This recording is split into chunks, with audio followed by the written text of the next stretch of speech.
Assalamualaikum warahmatullahi wabarakatuh. Nama saya Irsyad Deol Hakendra.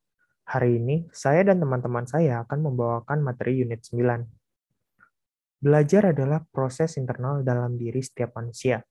Maka guru bukanlah satu-satunya sumber belajar, melainkan salah satu dari sumber belajar.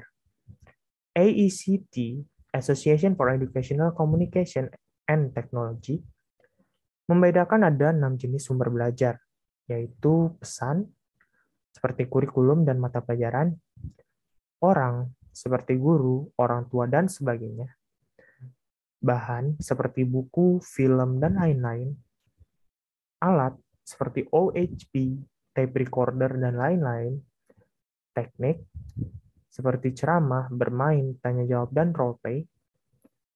Yang terakhir adalah latar dan setting, seperti pengaturan ruang, pencahayaan, dan sebagainya. Media berbasiskan komputer. Berikut adalah bentuk interaksi yang dapat diaplikasikan pada media pembelajaran yang berbasis komputer, seperti praktek dan latihan, tutorial, permainan, simulasi, penemuan, dan pemecahan masalah. Pemakaian komputer dalam kegiatan pembelajaran mempunyai 3 tujuan yang akan disampaikan oleh teman saya setelah ini.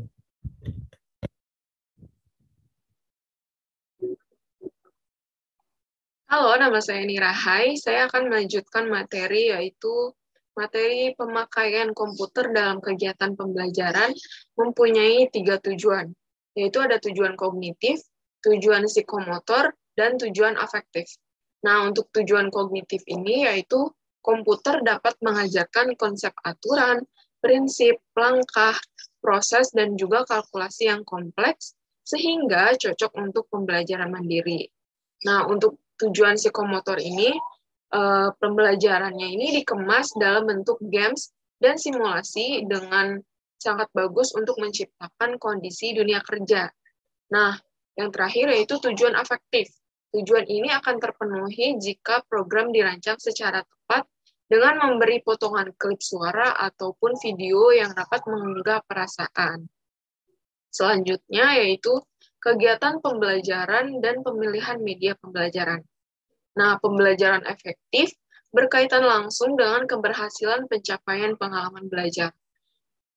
Pembelajaran efektif ini menguatkan praktek dalam tindakan dan mengintegrasikan komponen-komponen kurikulum inti. Pembelajaran efektif menemukan ekspresi terbaiknya ketika guru berkolaborasi untuk mengembangkan, mengimplementasikan, dan menemukan praktek mengajar yang profesional. Nah, untuk materi selanjutnya akan disampaikan oleh teman saya. Terima kasih. Halo, perkenalkan nama saya Felicia Santarono Lumbengaol dan pada kesempatan kali ini saya akan melanjutkan penjelasan dari Nirahai tentang guru, peserta didik, dan pembelajaran. Sebelum itu, kita harus tahu pasti nih apa aja sih peran guru dan peran siswa. Yang pertama, peran guru. Sebagai guru, kita harus bisa memperhatikan dan bersikap positif, mempersiapkan isi materi dan praktek pembelajaran, memiliki ekspektasi tinggi terhadap siswa, sadar akan hubungan guru, siswa, dan tugas masing-masing, dan juga konsisten memberi umpan balik positif pada siswanya. Kalau peran siswa apa aja nih? Yang pertama ada tertarik pada topik yang akan dibahas, dapat melihat referensi topik yang akan dibahas, merasa aman dalam lingkungan sekolah, terlibat dalam pengambilan keputusan belajar, dan juga harus memiliki motivasi. Selanjutnya, ada tugas pembelajaran. Apa aja sih? Ada spesifik dan dapat dikelola dengan baik, kemampuan yang dapat dicapai dan menarik bagi siswa, secara aktif melibatkan siswa, bersifat menantang dan relevan dengan kebutuhan siswa,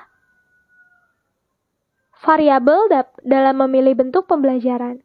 Itu ada hasil dan pengalaman belajar siswa yang diinginkan, Urutan pembelajaran yang selaras itu seperti deduktif dan induktif,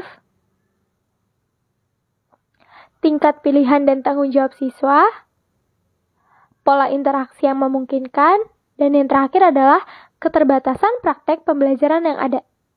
Sekian penjelasan. Strategi pengajaran. Strategi pengajaran memiliki 5 macam, yaitu strategi pengajaran secara langsung, strategi pengajaran secara tidak langsung, strategi pengajaran interaktif, strategi pengajaran melalui pengalaman, dan yang terakhir yaitu strategi pengajaran mandiri. Ciri utama media visual, gerak, dan suara. Klasifikasi medianya adalah audiovisual gerak atau diam, visual gerak atau diam, dan yang terakhir yaitu audio cetak. Pertimbangan pemilihan media, yaitu ada 5. Yang pertama, tujuan yang ingin dicapai. Yang kedua, karakteristik siswa atau sasaran. Yang ketiga, jenis rangsangan belajar yang diinginkan. Yang keempat, keadaan lingkungan setempat. Dan yang terakhir yaitu luas jangkauan yang dilayani. Selanjutnya yaitu ciri utama media. Yang pertama ada media gerak, yang kedua ada media visual, dan yang terakhir ada media suara. Jadi, media utama ini diklasifikasikan menjadi 3 jenis. Yang pertama yaitu audio visual gerak atau diam, yang kedua video gerak atau diam, yang ketiga yaitu audio cetak. Selanjutnya, ada beberapa hal yang harus kita jadikan pertimbangan untuk kita memilih media. Yang pertama yaitu tujuan yang hendak kita capai. Yang kedua adalah kritik dan saran dari siswa. Yang ketiga, jenis rangkaian belajar yang ingin kita gunakan. Yang keempat, keadaan lingkungan yang memungkinkan. Dan yang terakhir yaitu luas jangkauan yang ingin kita capai. Selanjutnya yaitu ada teknologi informatika. Teknologi informatika ini sangat berkembang pesat sehingga merambah ke dunia pendidikan, di mana dengan adanya bertambah kreasi dan inovasi baru dalam proses belajar mengajar. Berikut ini saya sebutkan beberapa penggunaan teknologi informatika dalam pembelajaran. Yang pertama yaitu course management, di mana course management ini dapat membantu pengajar dan peserta didik untuk melakukan interaksi, kooperasi, maupun komunikasi. Dan yang kedua yaitu virtual class, di mana virtual class ini membantu memudahkan pengajar dan pelajar untuk melakukan pembelajaran dalam proses jarak jauh. Yang ketiga yaitu Knowledge Portal, yaitu sekumpulan alamat web yang memiliki berbagai referensi untuk disiplin ilmu. Dan yang terakhir itu Cyber Community, yaitu kegiatan yang menggunakan internet. Sekian materi unit 9 yang berjudul Media Pembelajaran Kontekstual Berbasis Teknologi yang kami sampaikan. Semoga apa yang kami paparkan dapat dimengerti dan dapat diterima dengan baik. Kurang lebihnya mohon maaf. Wassalamualaikum warahmatullahi wabarakatuh.